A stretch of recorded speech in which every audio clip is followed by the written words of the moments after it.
Ciao ragazzi, come state? Spero tutto bene. Oggi iniziamo questo video pippone in maniera insolita. Insolita per la location, quella là in fondo alla nostra camera. Erano delle stalle per i cavalli convertite ovviamente ora a camere. Ed inoltre mi vedete per la prima volta con gli occhiali da sole, cosa inedita per un video pippone, ma c'è talmente tanta luce qua che senza gli occhiali non riesco a stare con gli occhi aperti. E per questo vi chiedo scusa, ma guardate dalla cartina dove ci troviamo e qua il sole vi posso garantire che non è come quello italiano. Ma a parte questa doverosa premessa, finalmente andiamo a configurare lui e riprendiamo da dove ci eravamo lasciati, ovvero dal video pippone sul CarPlay. Ovviamente se non lo avete visto tornate sul canale e buttateci un occhio, perché nello scorso video abbiamo parlato della installazione, mentre in questo video parliamo della configurazione. Quindi accendiamo la tenerona.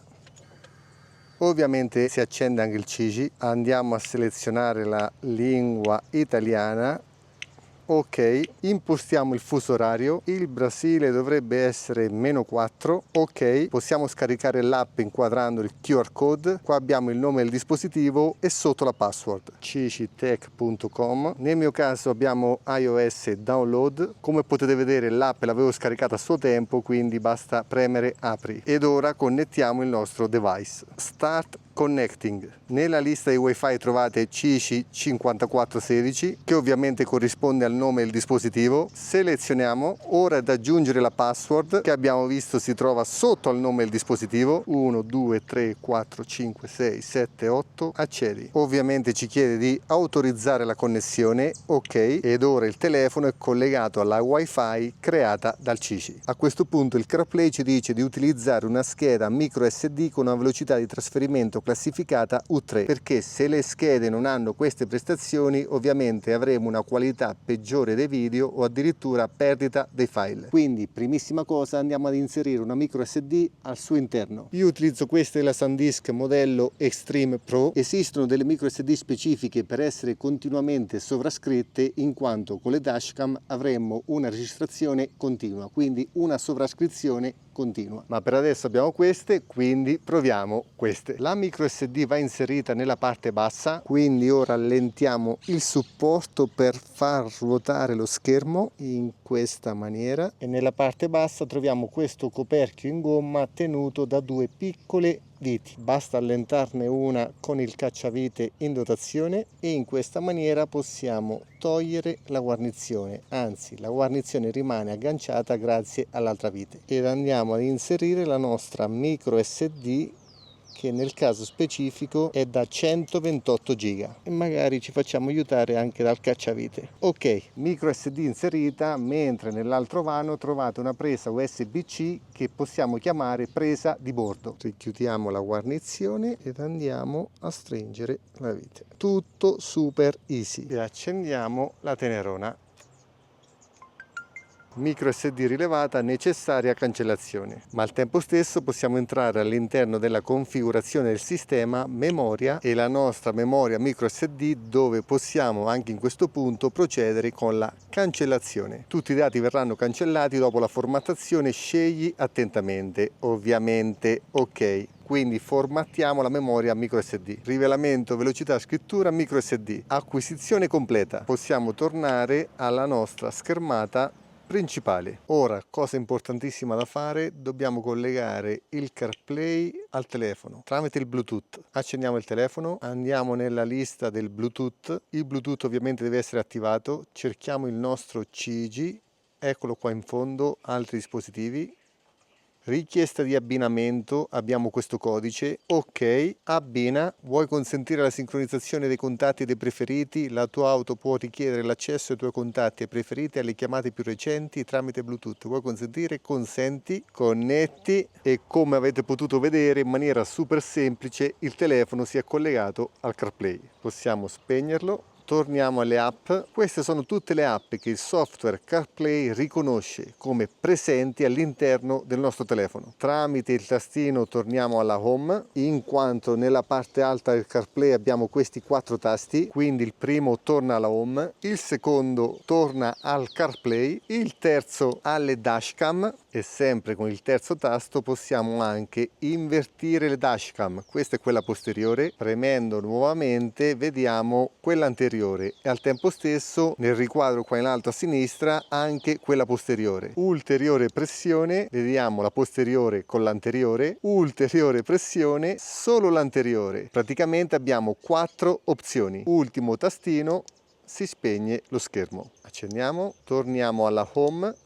E adesso finalmente possiamo andare ad abbinare il sensore per il controllo dei pneumatici. Basta premere in questo punto. In alto vedete la scritta a coppia, quindi a coppia compare una guida per semplificarvi il lavoro. Primo punto, preparare 2 sensori di pressione dei pneumatici esterni. Importantissimo, non avvitare i sensori nelle valvole dei pneumatici prima dell'accoppiamento. Punto numero 2, la finestra dei dati della ruota anteriore lampeggia. Questa qua. Avvitare qualsiasi sensore di pressione dei pneumatici nella ruota anteriore e attendere la finestra dei dati della ruota anteriore per visualizzare il valore della pressione dei pneumatici. Quindi i sensori sono 2 identici e non hanno il verso, nel senso non c'è un sensore per la ruota anteriore e uno per la ruota posteriore, ma sono identici. L'installazione è banalissima perché si toglie il tappino originale, si inserisce prima questa vite sottilissima data in dotazione, successivamente andiamo ad avvitare il nostro sensore come se fosse il tappino originale e una volta avvitato facciamo girare la vite in maniera tale che vada abbattuta e con la chiave sempre in dotazione andiamo a stringere la vite in maniera tale che la vite stessa diventi una sorta di antifurto, perché per allentare il sensore bisogna prima allentare la vite. Ed ora magicamente vedremo la pressione con la temperatura del sensore anteriore e al tempo stesso lampeggiare il sensore della ruota posteriore. Questo significa che possiamo andare ad installarlo. F sta per front anteriore, B sta per back posteriore. Nota importantissima, questi sensori sono super leggeri in maniera tale da non squilibrare le gomme e al tempo stesso non rovinare le valvole. Installato anche il posteriore ed anche in questo caso sono comparsi i bar e i gradi della ruota posteriore. Qua possiamo cambiare i bar con i PSI, ma ovviamente riportiamoli a bar, mentre qua l'unità dei gradi se Celsius o Fahrenheit, ma anche in questo caso riportiamo a Celsius, mentre con i 2 flag più in alto possiamo stabilire il valore di allarme, la pressione minima e la pressione massima. Nel caso specifico, se la pressione scende sotto all'1,2 o sale sopra al 2,8 avremo un allarme. Torniamo indietro, andiamo nelle impostazioni, qua troviamo la visualizzazione, la luminosità, possiamo stabilire se automatica o meno, il volume, abilitare o disabilitare l'audio del tocco, in questo caso se andiamo a toccare non si sente più nulla ma noi lo lasciamo, o anche il suono di avvio, ma noi lo lasciamo. Mentre in basso troviamo 3 tipologie differenti di sfondo. Noi abbiamo selezionato la nera, ma se mettiamo quella centrale, torniamo alla home, non avremo più lo sfondo nero ma quello selezionato. Impostazioni, visualizzazione, lasciamo lo sfondo nero e lo sfondo è nero. Sempre impostazioni, memoria, abbiamo la memoria interna e la memoria della micro SD, torniamo indietro. Funzioni, qua abbiamo tante cose interessanti, poi le vedremo, torniamo indietro. Scaricamento video, questo serve per scaricare i video che abbiamo salvato, anche questo lo vedremo. Tutorial, troviamo un QR code per avere il tutorial. Ripristina per riportare il CICI nelle condizioni iniziali, ma noi non lo facciamo. About, modello, nome del dispositivo, versione firmware, eccetera eccetera. Torniamo indietro. T+, possiamo selezionare chilometri o miglia, spegnere o lasciare attivo il promemoria di riposo. Ma ora torniamo alle funzioni. Lingua, come potete vedere ce ne sono tantissime. Ora, data e ora, addirittura possiamo scegliere il formato. Il fuso orario dato -4, ma pensandoci in Brasile dovrebbe essere -3, infatti vedete le 16:26 e nel telefono vediamo le 16:26. Alba tramonto selezionata e sistema di 24 ore selezionato, ma tanto i dati li prende dal telefono. Torniamo indietro. TPMS, lo abbiamo visto prima, ovvero i sensori di pressione pneumatici. Torniamo indietro. Cuffie, questa schermata ci dice che il cellulare si deve trovare in mezzo tra il CarPlay e l'interfono. Praticamente quello che abbiamo fatto noi, collegare lui al telefono e nulla più. Torniamo indietro. Ora, molto interessante, telecomando, stato disconnesso e accoppiamento. Noi andiamo a selezionare accoppiamento, premere un pulsante qualsiasi sul telecomando per avviare l'accoppiamento. Il telecomando è questo, premiamo un tasto qualsiasi. E il nostro telecomandino è già connesso, infatti basta tenere premuto e torna alla schermata home. Poi vediamo anche le funzioni degli altri tasti, ma torniamo alle impostazioni, funzioni, GPS, numero di satellite addirittura 31/32, torniamo indietro, BSD molto interessante perché possiamo abilitare quando un veicolo si avvicina all'angolo cieco posteriore il dispositivo emette avvisi acustici e visivi. Abilitiamolo, qua abbiamo diversi settaggi, se andiamo a vedere linea di calibrazione serve per regolare l'angolo della camera posteriore in maniera tale che l'angolo cieco funzioni bene. Selezioniamola, addirittura il settaggio della sensibilità se standard o veloce, il settaggio della velocità 20, 30, 50 km/h e il cambio di fotocamera, passaggio automatico alla telecamera posteriore quando la velocità diminuisce. Selezioniamo ed anche qua ci torniamo perché dobbiamo capire effettivamente come lavora on the road. Torniamo indietro, infine abbiamo l'aggiornamento, versione corrente 2.7.2, controlla gli aggiornamenti, ovviamente cerca una linea wifi, nel nostro caso Posada Aires de Patagonia, immettiamo la password, ok, connessione riuscita, ci dice che l'ultima versione è la 3.13, ok, inizia a scaricare. Una volta completato l'aggiornamento si riavvia in automatico e il nostro CG si sta riavviando. Ora si è acceso dopo l'aggiornamento e in automatico si collega al telefono. Ma torniamo alla schermata home, lo potevo fare anche col telecomandino, ora che ci penso. Video, questa è l'impostazione per calibrare l'angolo cieco, comunque qua ci torneremo. Impostazioni. Molto interessanti sono queste funzioni che riguardano ovviamente le nostre dashcam. Risoluzione 1080p. Possiamo selezionare anche 720, ma lasciamo 1080. Sovrapposizione dei dati on, che significa? Significa che quando la nostra micro SD è piena ovviamente verrà sovrascritta. Monitoraggio parcheggio spento, questo è molto interessante, regola la sensibilità delle vibrazioni di parcheggio. Quando attivato il dispositivo registra silenziosamente per 60 secondi quando viene raggiunta la vibrazione preimpostata e addirittura possiamo selezionare spento, veloce, medio, lento. Lascio medio, poi lo andremo a testare come sempre. Uscita dalla fusione. Serve per unire le tue registrazioni in un unico file video. Scegli una telecamera come visualizzazione principale. Quindi avete capito che possiamo fare un file unico tra la registrazione della camera anteriore e quella posteriore. Mirror on. La camera posteriore può essere utilizzata come specchietto retrovisore e selezionare la camera posteriore, praticamente come nei camion moderni dove non ci sono più gli specchietti fisici, bensì abbiamo degli schermi. Torniamo indietro. Microfono on, che significa? Significa che in caso di vibrazione, oltre ad attivarsi in automatico le telecamere, si attiva anche il microfono e quindi registra l'audio. Possiamo addirittura regolare il volume del microfono. Lasciamo standard. In alto a destra troviamo la durata della registrazione. Possiamo impostare 1, 2 o 3 minuti, lasciamo 2. Blocco collisione spento. Praticamente possiamo stabilire che se abbiamo un incidente le telecamere si bloccano al momento dell'incidente in maniera tale che il file non viene sovrascritto. Infine in basso a destra troviamo la spia di registrazione. Praticamente possiamo abilitare o disabilitare la spia durante la registrazione. Io la lascio attiva. Torniamo alla home con il telecomandino. Praticamente funziona alla stessa maniera del rotellone su BMW. Con il tastino di destra vedete il cursore che scorre a destra, il tastino di sinistra in maniera intuitiva scorre a sinistra, il tastino centrale serve per dare l'ok. Praticamente, guardate, voglio andare su Google, ok. Anche il telecomandino è una figata pazzesca. In questa maniera posso non staccare più le mani dal manubrio. Con l'occasione rispondo a una domanda che mi avete fatto sotto al video del CICI per BMW, ovvero se con il rotellone potete anche trovare una destinazione senza prendere il telefono. Si può fare tranquillamente perché lo si può fare anche con questo. Andate su cerca, ovviamente è un po' macchinoso perché dovete avere il classico tastierino.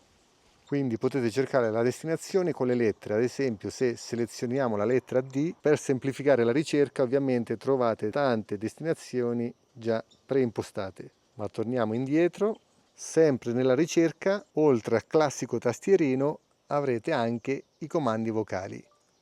Torniamo indietro, poi ovviamente possiamo scendere nelle nostre app e scorrere all'interno per messaggi, avrete Osman, WhatsApp eccetera eccetera, ma ne abbiamo parlato nel video del CICI per BMW. Quindi possiamo spegnere la moto, lui si spegne dopo 10 secondi, vi mostrerà la classica schermata della giornata con chilometri, dislivello eccetera eccetera, ma come quello che avete visto per il GS, anche questo quando accendiamo la moto, vi lascio scorrere il video così vedete anche il tempo. Lui si accende con circa 3, 4, 5, 6 secondi, 7 secondi, 8 secondi, 9 secondi, 10 secondi, cerca i satelliti e in automatico 12, 13 secondi, 14 secondi, lui si collega in automatico al telefono, già è connesso. Per essere più chiaro con un altro esempio, andiamo sul telefono, andiamo su Google, selezioniamo Cambarà do Sul, che è la tappa di domani, eccola qua, indicazioni, vuoi indicazioni in Maps, avvia in CarPlay e noi avremo il nostro percorso visualizzato sul CarPlay in automatico. Ma facciamo ancora di più, spegniamo il telefono, anche la moto, sempre i classici 10 secondi. Qua nel telefono, come avete visto, abbiamo l'app di Google aperta ma il telefono è spento. Noi accendiamo la moto, tutto in automatico,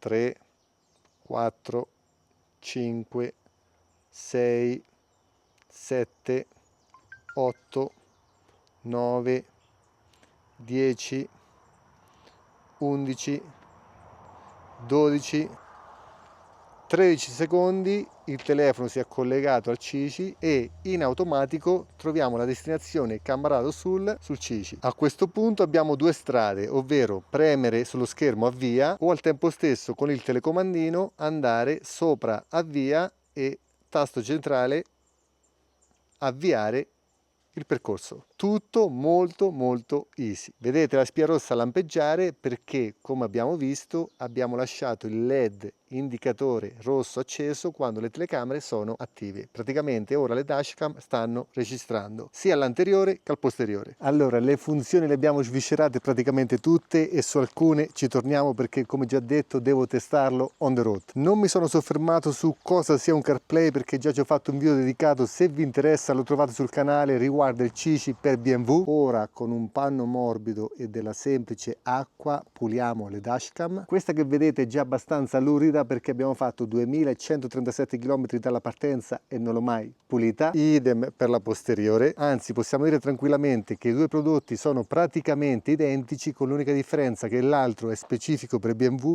ovvero è specifico per il supporto del BMW e che al tempo stesso comunica con il CAN bus della moto, quindi riesce ad avere tutti i dati provenienti dalla centralina. Come sappiamo tutti bene, la Tenerona non è moderna come il GS, quindi sicuramente non ha tutti i sensori presenti sul GS, però qua troviamo le dashcam con delle funzioni che avete appena visto che scaturiscono proprio da loro, molto interessanti, tipo che se la moto viene spostata si attivano le telecamere, al tempo stesso si attivano i microfoni, quindi possiamo un po' vedere quello che succede intorno alla moto e al tempo stesso addirittura sentire l'allarme dell'angolo cieco come nelle moto più moderne. Ma basta chiacchiere, saliamo in sella per vedere come vedono queste telecamere e al tempo stesso come funziona l'angolo cieco. Altra cosa importantissima, mi avete chiesto cosa serve il GPS, sicuramente servirà anche per capire se la moto viene spostata o meno. Salite in sella, ecco il CarPlay in funzione, così potete vedere la qualità dello schermo sia sotto la luce del sole che quando si copre il sole. Parliamo di 5 pollici di diagonale ma con un'ottima definizione. Collegandosi al telefono, cosa interessante che possiamo vedere in tempo reale dove il telefono prende e dove non prende, perché in alto a sinistra abbiamo l'ora ma anche il segnale sia GSM che 3G. Tenendo premuto il tastino di sinistra o di destra possiamo scorrere tra una pagina e l'altra, e se magari mentre siamo in marcia vogliamo ascoltare la musica senza lasciare le mani alla manubrio possiamo ovviamente scorrere. Attenzione, mi ha detto che dietro c'era una macchina che stava sorpassando, l'avete visto in diretta, avviso angolo cieco, ed inoltre sempre in diretta guardate avviso di pressione ai pneumatici elevata, sta lampeggiando la ruota posteriore a 2,8 perché il limite impostato era 2,8, quindi se vogliamo ascoltare musica possiamo scorrere con il tastino sul tasto della musica, tasto centrale ok. In questa maniera si apre questa schermata e possiamo ascoltare tutta la musica presente all'interno del nostro cellulare. E anche qua, sempre in diretta, vedete l'allarme in sovraimpressione della ruota posteriore. Altra cosa, l'allarme oltre ad essere visivo è anche sonoro, sentite, perché lui dispone di una cassa. Per non avere più l'errore impostiamo un limite più alto. Possiamo, sia con il telecomandino o con il tastino sopra in alto a sinistra, tornare alla home. Andiamo su impostazioni, con i guanti dobbiamo fare una pressione maggiore. TPMS, valore di allarme di alta pressione 2.8. Possiamo impostare sia l'allarme per quanto riguarda la gomma anteriore che la gomma posteriore. Andiamo su back e lo portiamo a 3,2, perché a grandi linee tengo la gomma posteriore 2.9/3. ok, e sempre con il telecomandino torniamo a Google. Ora, su questa strada accidentata, controlliamo anche la stabilizzazione delle dashcam.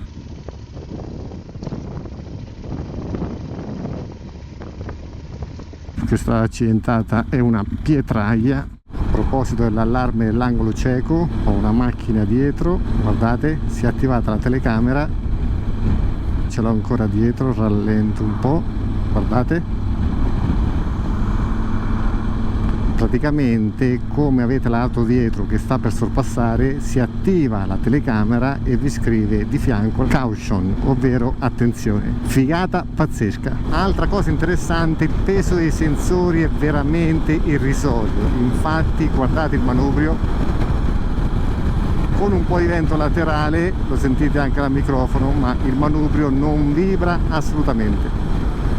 Altra cosa interessante dell'angolo cieco, guardate le scritte caution, praticamente la scritta compare a destra o sinistra in relazione a dove si trova appunto la macchina che sta sopraggiungendo. Ora vediamo la qualità delle camere anche all'interno di una galleria, tra l'altro poco illuminata.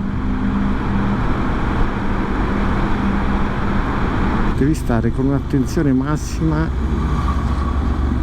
Altra cosa, per quanto riguarda la dimensione dello schermo, bisogna anche dire questo: guardate il software CarPlay come funziona. Le indicazioni le trovate sulla sinistra, mentre l'itinerario lo trovate sempre nella parte destra dello schermo. Questo perché il software ottimizza gli spazi. Sembra una banalità, ma anche questo fa la differenza. E ora, dopo circa un mese di utilizzo, 3534 km, 85 ore di utilizzo, con una barba e capelli più lunghi, scesi dalla moto, facciamo un po' il punto della situazione, perché dopo il primo video pippone di 24 minuti sull'installazione, con questo secondo video sulla configurazione penso che avremo superato l'ora di pippagine, e per questo vi chiedo immensamente scusa. Ma oramai mi conoscete quanto sono rottura di scatole, ed inoltre penso che quando parliamo di dispositivi che costano un occhio della testa bisogna assolutamente sviscerarli. Detto questo, vi mostro la quarta schermata del dispositivo. Questa possiamo definirla la principale, e il semplicissimo utilizzo del telecomandino. Tenendo premuto per 3 secondi il tasto di sinistra si passa alla schermata successiva, altri 3 secondi passiamo alle dashcam, ed altri 3 secondi passiamo alla quarta schermata che ancora non vi ho mostrato. In alto a sinistra troviamo la velocità, al centro la bussola, a destra l'ora. Anche questo grafico indica la velocità, pressione e temperatura del pneumatico anteriore, pressione e temperatura del pneumatico posteriore. Voltaggio della batteria, ora vedete 12 volts, ma se andiamo ad accendere la moto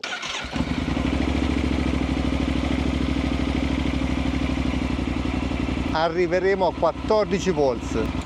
In basso l'altitudine ed i 2 contatori della giornata, tempo e chilometri. Ma torniamo alla pagina home e, passando all'utilizzo del telecomandino, con il tasto di destra ritorniamo alla schermata precedente. Praticamente con il tasto di sinistra abbiamo un senso, con il tasto di destra abbiamo l'altro senso. Tutte le schermate sono 4, tasto di sinistra torniamo alla schermata home, sempre tasto di sinistra torniamo a Google e alle app, sempre tasto di sinistra passiamo alle dashcam. La stessa identica cosa la possiamo fare con il tasto di destra se vogliamo tornare indietro senza fare tutto il giro. Quindi con il tasto di destra torneremo a Google e quindi alle applicazioni. Praticamente il tasto di sinistra segue un verso mentre il tasto di destra torna indietro. Passando alle dashcam andiamo avanti, Se la pressione del tasto di sinistra e il tasto di destra non è prolungata per 3 secondi ma è veloce, guardate, si passa da una camera all'altra. Anche in questo caso troviamo 4 pagine, schermata intera, pressione veloce, schermata intera posteriore, pressione veloce, schermata anteriore con la piccolina posteriore, pressione veloce, schermata posteriore con la piccolina anteriore. Premendo nuovamente torniamo praticamente all'inizio. Con le dashcam attive il tasto centrale serve per bloccare, mentre il tasto di destra serve per fare una foto. Pressione prolungata per 3 secondi, torniamo alle altre pagine e nello specifico alla schermata che più ci interessa, ovvero quella di Google. E all'interno di questa schermata, con una pressione veloce, possiamo passare da un'app all'altra e con il tasto centrale, guardate nel caso della musica, possiamo dare l'ok.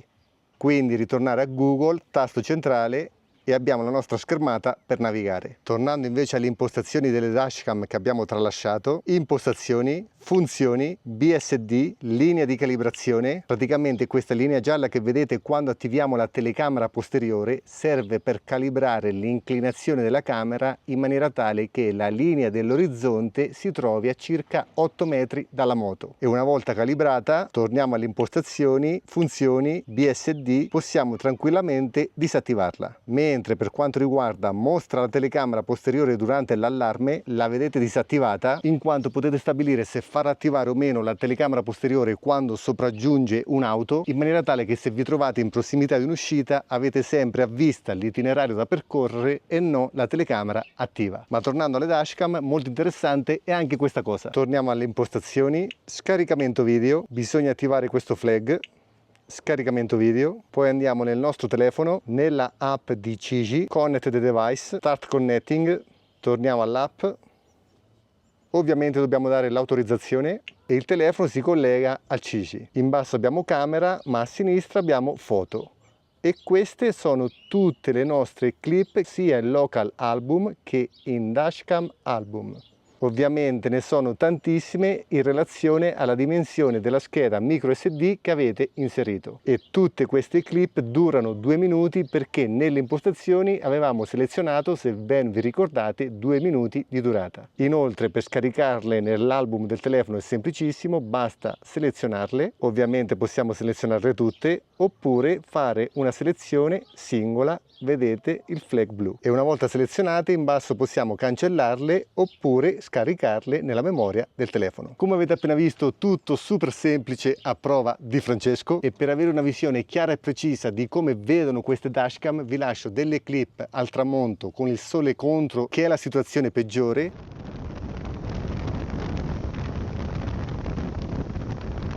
e al tempo stesso delle clip con la pioggia.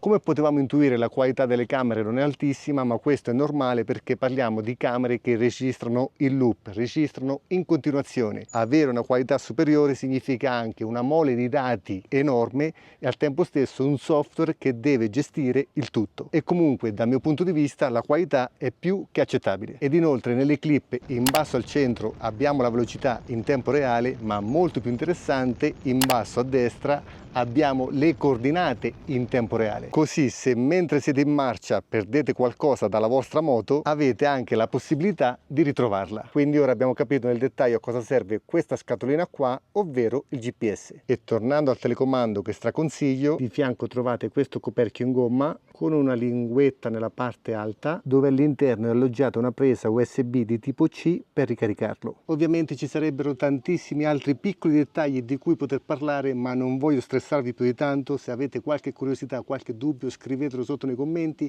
Io come sempre leggo tutto e come sempre cerco di rispondere a tutti. Sicuramente il prodotto con tutti i suoi accessori ha un costo importante. Da parte mia, oramai mi conoscete, cerco sempre di avere il miglior codice sconto da parte dell'azienda, quindi avete un codice sconto per lui del 20% come per il telecomando e per i rispettivi sensori parcheggio, ed inoltre un altro codice sconto, questa volta del 25%, per questo accessorio, ovvero il dispositivo di ricarica TR100. Ci eravamo lasciati durante il video dell'installazione che dovevo collegarlo alla batteria, ma in un video pippone che arriverà presto sul canale ho fatto un super tagliando al Tenerona dove ho anche sistemato un po' l'impianto elettrico per collegare anche il TR100. Ma ripeto, video pippone dettagliato sulla manutenzione della Tenerona in arrivo. Comunque, passando alla pratica con il cavo super performante della CG, ho detto super performante perché ha una sezione importante in quanto qua dentro passano anche 100 watt che è collegato, lo si capisce anche dal LED centrale blu lampeggiare. Inoltre molto interessante, il colore del LED, in questo caso blu, varia in relazione al tipo di batteria installata sulla vostra moto e proprio per questo nella parte alta trovate questo tastino che serve per switchare da un tipo di batteria ad un altro. Nella parte bassa, dietro questo sportellino in gomma, trovate una presa USB di tipo C, mentre nella parte alta trovate una presa USB di tipo A. Quindi ora Sara non ha più scuse perché anche in marcia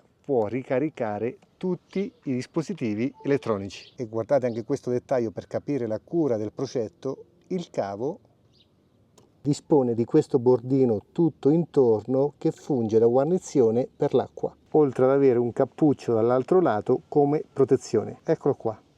Ed anche in questo caso con la massima trasparenza, cura dei dettagli maniacale. Ricordo, importante la sezione del cavo perché il cavo deve resistere minimo a 100 watt, in quanto questo dispositivo può essere utilizzato per ricaricare i nostri dispositivi, ma se noi ci colleghiamo una power bank può addirittura ricaricare in maniera inversa la batteria della moto. Ultima cosa, in quanto me lo avete chiesto nei commenti sul video precedente, non possiamo scollegare dalla moto lo schermo del CarPlay in quanto non dispone di una basetta, ma dobbiamo considerarlo come parte integrante della moto stessa e praticamente come se fosse un secondo cruscotto. E con la massima trasparenza, se avesse avuto una basetta per scollegarlo dalla moto sarebbe stato ancora meglio, ma dobbiamo anche dire che per rubarlo significa tagliare i cavi, quindi in parte rovinarlo. Spero che il video sia stato piacevole e interessante.